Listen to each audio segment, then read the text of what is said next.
अस्सलाम वालेकुम स्टूडेंट्स हम एफएससी पार्ट 2 की बायोलॉजी का chapter number 1 that is homeostasis को डिस्कस कर रहे थे।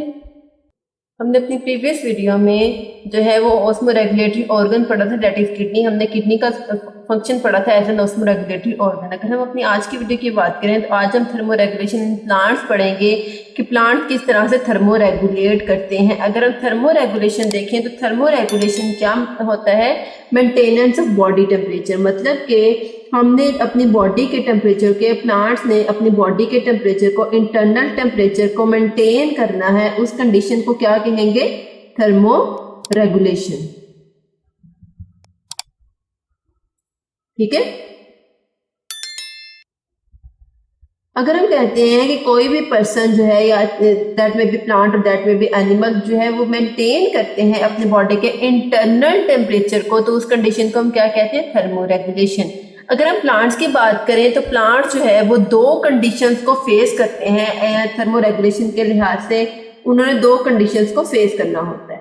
अगर हम नंबर 1 बात करें तो सबसे पहले हम देखते हैं हाई टेम्परेचर। कि प्लांट्स को हाई टेम्परेचर इन्वायरमेंट में सरवाइव करना पड़ता है, उसके लिए वो अपनी बॉडी को थर्मो रेगुलेट किस तरह से करते हैं, हाई टेम्परेचर इन्वायरमेंट, और दूसरा क्या है उनका, लो टेम्परेचर इन्वायरमेंट।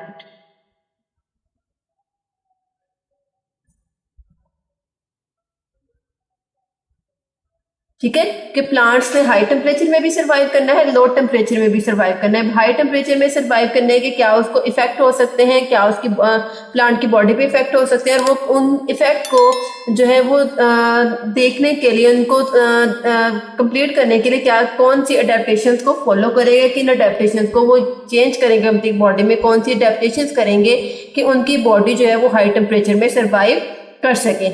इसमें अगर हम सबसे पहले इसके इफेक्ट्स देखें कि हाई टेम्परेचर में रहने के प्लांट्स को क्या इफेक्ट्स होते हैं, तो हम देखते हैं सबसे पहले जो इफेक्ट है, जो प्लांट्स में जो एंजाइम्स हैं वो डी नेचर हो जाते हैं। क्या हो जाते हैं, enzymes D nature.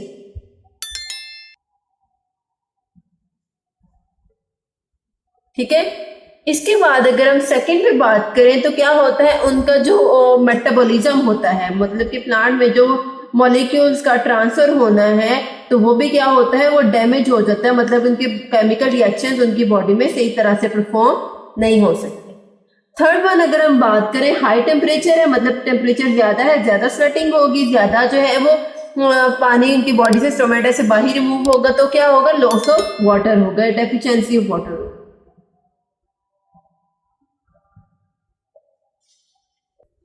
Fourth point पे क्या होगा, उनकी जो सेल की शेप होगी वो भी चेंज हो जाएगी। ठीक है, मतलब कि हाई एनवायरनमेंट में रहने के प्लांट को ये इफेक्ट हो सकते हैं, उसकी बॉडी इन इफेक्ट से जो है वो इफेक्ट हो सकती है। सबसे पहले डी नेचर ऑफ एंजाइम्स, कि उनकी बॉडी में जो एंजाइम्स होते हैं वो डी नेचर हो जाते हैं, उनकी शेप खराब हो जाती है। डैमेज मेटाबॉलिज्म, प्लांट्स के मेटाबॉलिज्म को डैमेज कर देता है, वाटर का लॉस बहुत ज्यादा होता है और सेल की शेप भी चेंज हो जाती है। ठीक है, अब इन इफेक्ट्स को ओवरकम करने के लिए एक प्लांट जिन अडेप्टेशंस को यूज करता है, जिन अडेप्टेशंस को से वो सरवाइव करता है, वो कौन कौन से, उसको देखते हैं। अगर हम अडेप्टेशंस की बात करें तो अडेप्टेशन में सबसे पहले हम बात करते हैं कि प्लांट की बॉडी में क्या हो रहा है, वाटर का लॉस बहुत ज्यादा हो रहा है। क्या होगा, मतलब कि हाई टेम्परेचर है, हाई टेम्परेचर में सर्वाइव करने के लिए प्लांट्स क्या करेंगे, अपनी बॉडी से इवेपोरेशन करेंगे। इवेपोरेशन क्या होती है, बॉडी से वाटर के मॉलिक्यूल्स का जो है वो वेपर्स की फॉर्म में इवेपोरेट हो जाना, एयर में चले जाना। जब इवेपोरेशन करेंगे तो ऑब्वियसली बात है, जब प्लांट इवेपोरेशन करेंगे तो उन्हें क्या होगा, कूलिंग इफेक्ट होगा, मतलब कि उनकी गर्मी जो है वो थोड़ी सी कम हो जाएगी। ठीक है, इसके अलावा अगर हम दूसरी अडेप्टेशन देखें तो क्या करते हैं, वाटर के लॉस को कम करने के लिए वो क्या करेंगे, स्टोमेटा को क्लोज कर देंगे। स्टोमेटा क्लोज हो गए तो पानी थोड़े से थोड़ा जो है वो बाहर जो है वो रिमूव होगा, ट्रांसफर होगा। ठीक है, जब स्टोमेटा क्लोज होंगे तो पानी जो है वो बाहर ट्रांसफर नहीं हो सकेगा आसानी से।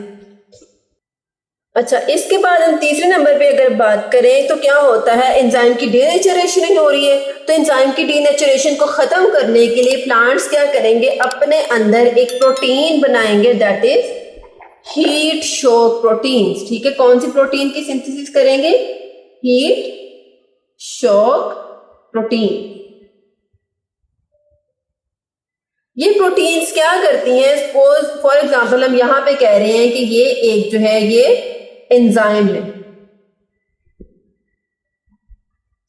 ये प्रोटीन इस एंजाइम को घेर लेंगी, इस एंजाइम को कवर कर लेंगी, जिससे एंजाइम की डीनेचुरेशन है उस पर इफेक्ट नहीं आएगा। ठीक है, क्या करती हैं ये प्रोटीन्स? क्या करती हैं? एंजाइम्स को कवर कर लेती हैं, उनको सराउंड कर लेती हैं ताकि वो डीनेचर ना हो सके। तो हम यहाँ पे हमने हाई टेम्परेचर एनवायरनमेंट में प्लांट के इफेक्ट्स देखे कि प्लांट जो है वो 4 तरह से इफेक्ट हो सकता है। डीनेचुरेशन ऑफ एंजाइम हो सकती है, उनका मेटाबॉलिज्म डैमेज हो सकता है, वाटर लॉस हो सकता है और सेल की शेप भी चेंज हो जाती है। इन इफेक्ट को ओवरकम करने के लिए प्लांट्स क्या क्या अडेप्टेशन करते हैं?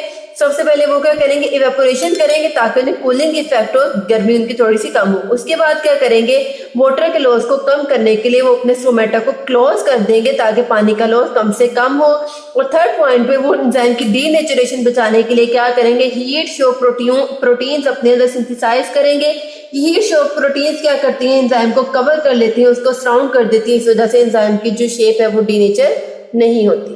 ओके, इसके बाद अगर हम लो टेम्परेचर एनवायरनमेंट की बात करें तो लो टेम्परेचर में प्लांट को क्या क्या इफेक्ट हो सकते हैं, हम सबसे पहले वो देखते हैं।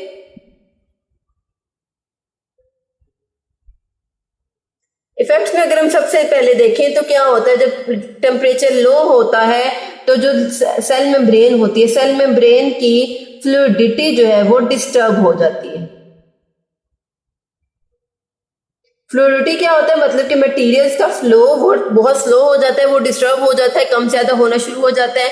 इसकी वजह से प्लांट के जो है वो ओवरऑल फंक्शन पे इफेक्ट होता है। सेल में एक तो ये आ गया इसका कि सेल मेम्ब्रेन की फ्लूइडिटी जो है वो डिस्टर्ब होगी। दूसरा जो है सेल मेम्ब्रेन की फ्लूइडिटी को डिस्टर्ब होने के अगर हम रीजन पढ़ें तो वो रीजन क्या है? जो सेल मेम्ब्रेन में लिपिड होते हैं, लिपिड की बाइलेयर जो होती है वो डिस्टर्ब होती है। किस तरह से? जो लिपिड्स होते हैं वो बिकम क्रिस्टलाइन इन नेचर। ठीक है, कि लिपिड जब क्रिस्टलाइन फॉर्म में, सॉलिड फॉर्म में आना शुरू हो जाएंगे तो वो उससे जो मेम्ब्रेन है, सेल मेम्ब्रेन, उसकी फ्लूइडिटी पे जो है वो बहुत ज्यादा इफेक्ट हो। ठीक है, अब जब ये लिपिड्स जो है वो क्रिस्टलाइन स्ट्रक्चर में आना शुरू हो जाएंगे, क्रिस्टलाइन नेचर में आ जाएंगे, तो इससे क्या इफेक्ट होगा? इससे सल्यूट ट्रांसपोर्टेशन, जो प्लांट में सल्यूट की ट्रांसपोर्ट है वो ब्लॉक हो जाएगी। ठीक है, सबसे पहले हमने इसका क्या इफेक्ट देखा? सेल मेम्ब्रेन की फ्लूइडिटी डिस्टर्ब होती है। फ्लूइडिटी क्यों डिस्टर्ब होगी? क्योंकि जो सेल मेम्ब्रेन के जो लिपिड्स हैं वो क्रिस्टलाइन नेचर आ गए। क्रिस्टलाइन नेचर में आने की वजह से क्या होता है? सल्यूट की ट्रांसपोर्ट जो है वो ब्लॉक हो जाती है, वो रुक जाती है। अब अगर हम क्रिस्टल्स को देखें तो जो क्रिस्टल्स हैं, ये जो लिपिड के क्रिस्टल्स हैं,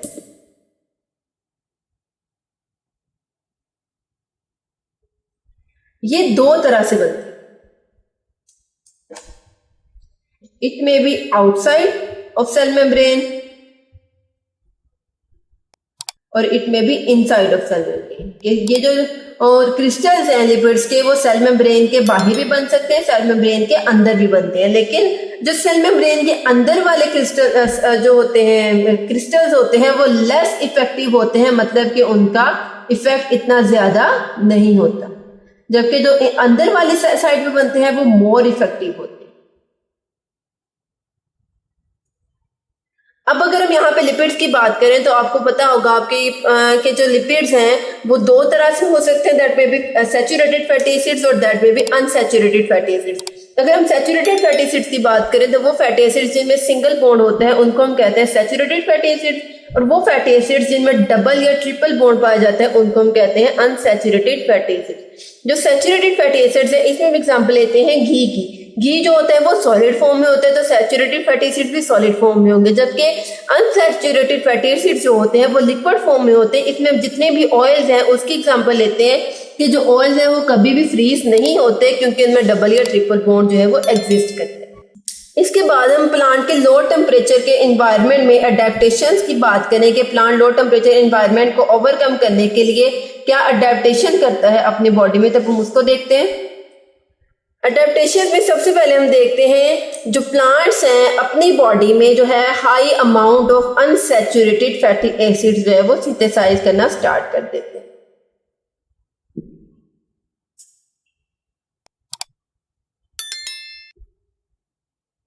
ठीक है, कि जब ज्यादा saturated fatty unsaturated fatty acids बनेंगे तो क्या होगा, जो मेम्ब्रेन है उसकी फ्लूइडिटी जो है वो मेंटेन हो जाएगी जो डिस्टर्ब हो गई थी पहले। ठीक है, दूसरी अडेप्टेशन ये क्या करते हैं, ये अपने साइटोसोल में सोल्यूट की कंपोजिशन को मेंटेन कर लेते हैं। ठीक है,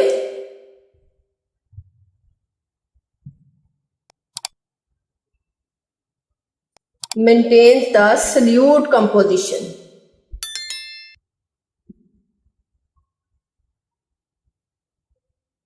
इन साइटोसोल, मतलब कि जो सेल के अंदर जो साइटोसोल होता है उसमें सोल्यूट की कंपोजिशन जो है वो मेंटेन करते हैं। इससे क्या होता है, इससे क्या इफेक्ट होता है प्लांट की बॉडी पे, वो सुपर कूल स्टेट में चले जाते हैं। क्या चले जाते हैं, वो सुपर कूल स्टेट में चले जाते हैं। ये कौन सी स्टेट होती है, ये वो स्टेट होती है जिसमें प्लांट का टेम्परेचर तो लो होता है लेकिन इसमें कोई भी चीज जो है वो फ्रीज नहीं होती। ये इस स्टेट को हम कहते हैं सुपर कूल स्टेट। ठीक है, ओके स्टूडेंट्स, यहाँ तक हमने प्लांट में थर्मोरेगुलेशन के टॉपिक को कंप्लीट कर लिया। हमने प्लांट की बॉडी में दो तरह के थर्मोरेगुलेशन को एनवायरनमेंट को पढ़ा, एक हाई टेम्परेचर एनवायरनमेंट, एक लो टेम्परेचर एनवायरनमेंट। उसमें हमने ये देखा कि हाई टेम्परेचर एनवायरनमेंट में प्लांट को क्या इफेक्ट हो सकते हैं और उन इफेक्ट्स को ओवरकम करने के लिए प्लांट किस तरह से अडेप्टेशन करेगा। इसी तरह से लो टेम्परेचर एनवायरनमेंट की बात करें तो उसमें हमने ये देखा क्या क्या इफेक्ट्स होंगे और उन इफेक्ट्स को वो किस तरह से अडेप्ट करेंगे। ठीक है, तो ये था हमारा आज का टॉपिक। आई होप आपको आज की वीडियो की अच्छे से समझ आई होगी। अगर आपको इसमें कोई भी कंफ्यूजन है तो कमेंट सेक्शन में जरूर पूछिएगा। ओके स्टूडेंट्स, तो अगर आपको ये वीडियो अच्छी लगी हो तो आप मेरे चैनल को लाइक कीजिए, सब्सक्राइब कीजिए, साथ ही बेल आइकन के बटन को प्रेस कीजिए। इससे मेरी हर वीडियो का नोटिफिकेशन आपको सबसे पहले देखने को मिले। ओके स्टूडेंट्स, अल्लाह हाफिज।